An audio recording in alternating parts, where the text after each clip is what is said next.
Hello everyone, welcome to this channel. आज हम लोग आइसोमेरिज्म क्या होता है वो पढ़ेंगे। एक हम आइसोमेरिज्म का एक सीरीज चला रहे हैं जिसमें हम आइसोमेरिज्म का जितना भी टॉपिक है उसको 2 मिनट 5 मिनट का एक वीडियो हम डालेंगे डेली। ठीक है, उसमें कवर करेंगे। और ये सीरीज कंप्लीट होने के बाद हम एक लेक्चर लेंगे जिसमें आइसोमेरिज्म का जेई का जितना क्वेश्चन है वो सॉल्व करेंगे। फिर एक और नेक्स्ट लेक्चर लेंगे जिसमें नीट में जितना भी क्वेश्चन आया हुआ है आइसोमेरिज्म टॉपिक से वो सॉल्व करेंगे। ठीक है, तो पहले हम लोग क्या करेंगे, सीरीज में जितने भी कॉन्सेप्ट है आइसोमेरिज्म का डेप्थ में कवर करेंगे। ठीक है, चलिए आइए। आइसोमेरिज्म होता क्या है ये कवर करते हैं। तो आइसोमेरिज्म बोलते हैं same molecular formula but different physical and chemical property is called isomerism. तो आप बोलेंगे मॉलिक्यूलर फॉर्मूला जब सेम होगा तो फिजिकल एंड केमिकल प्रॉपर्टी कैसे डिफर होगा भैया। तो आप बोलेंगे भैया कि यदि ए और बी दो कंपाउंड हम मान लेते हैं तो दोनों में यदि हम स्ट्रक्चर स्ट्रक्चर वर्ड्स को सुनिएगा, स्ट्रक्चर यदि डिफर करेंगे तो उसमें physical and chemical property differ होगा तो उसको एक आइसोमेरिज्म कहेंगे। तो एक तरह का आइसोमर्स हो गया स्ट्रक्चरल आइसोमर्स। फिर दूसरा टाइप्स का आइसोमर्स होता है कि जब स्टीरियो आइसोमर्स हम आगे पढ़ेंगे, अभी बता दे रहे फिर आगे बढ़ेंगे और इसको डिटेल में स्टीरियो आइसोमर्स क्या होता है। स्टीरियो आइसोमर्स उसको कहते हैं सेम मॉलिक्यूलर फॉर्मूला और same structure formula.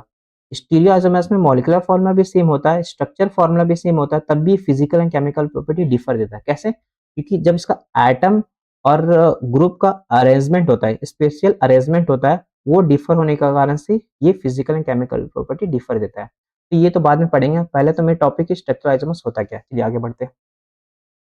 Structure isomers जैसे हम अभी आपको बताएं कि मॉलिक्यूलर फॉर्मूला सेम होता है बट स्ट्रक्चर क्या हो डिफर हो गया तो उसको स्ट्रक्चर आइसोमर्स कहते हैं। ठीक है, जैसे एक एग्जांपल में हम लेते हैं, जैसे एक ब्यूटेन लिए। ठीक है, ब्यूटेन ब्यूटेन ब्यूटेन लिए।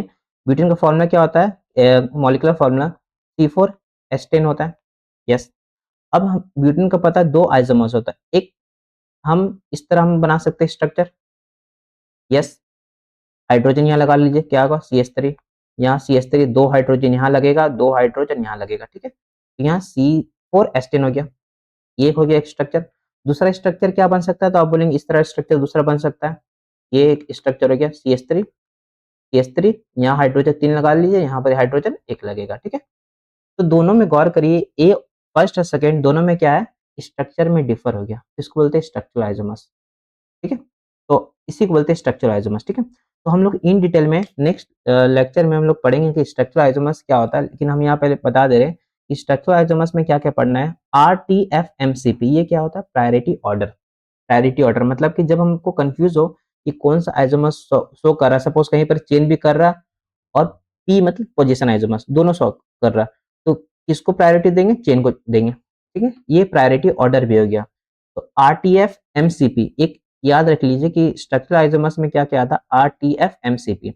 Are means chain isomers, T मतलब टॉटोमेरिज्म, एफ का मतलब functional isomers, M means metamerism, T means chain isomers, P means position isomers. ठीक है, ये होता है पोजीशन आइसोमर्स। ठीक है, ये क्लियर हो गया। तो नेक्स्ट लेक्चर में हम लोग क्या करेंगे, कवर करेंगे कि चेन आइसोमर्स क्या होता है वो पढ़ेंगे।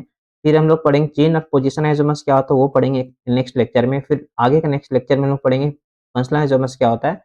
तो इस तरह से हम लोग का पूरा सीरीज चलेगा। तो ये क्लियर हो गया, पहले आपको क्लियर समझ आ गया कि आइसोमरिज्म क्या होता है, same molecular formula but different physical and chemical property. तो फिजिकल एंड केमिकल प्रॉपर्टी कैसे डिफर होगा, तो एक स्ट्रक्चर का वजह से हो सकता है, दूसरा स्टीरियो। तो स्ट्रक्चर मतलब क्या, स्ट्रक्चर डिफर हो गया, जैसे यहाँ पर हम लोग पढ़े structure isomers same molecular formula but different structural formula. ठीक है, तो नेक्स्ट लेक्चर में हम लोग पोजिशन आइसोमर्स क्या होता है वो समझेंगे, चेन आइसोमर्स क्या होता है वो समझेंगे। फिर नेक्स्ट लेक्चर ऐसे सीरीज हम लोग चलेगा।